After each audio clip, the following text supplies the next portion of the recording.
Então imagina que o cenário é mais ou menos assim. A criança vai chegar no seu consultório, você vai diagnosticar a presença do bruxismo, avalia sinais clínicos de desgaste, pergunta se é de dia, se é de noite, pode perguntar se tem algum tipo de dor, apesar de ser difícil da resposta ser positiva, descobre se ela ronca, se a criança dorme bem.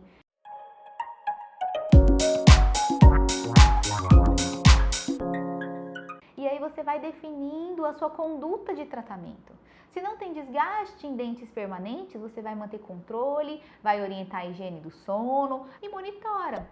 Se você perceber desgaste severo, desgaste significativo, especialmente em dentes permanentes, pode pensar assim, numa placa com um torno e uma cobertura oclusal, sabendo que ela vai simplesmente evitar que o desgaste se agrave, ok? E não que ela vai evitar que o bruxismo aconteça. E por fim, se houver a necessidade de tratamento de expansão dos arcos dentários, não titubeie, faça a expansão, que isso vai ser muito bem-vindo para o seu paciente.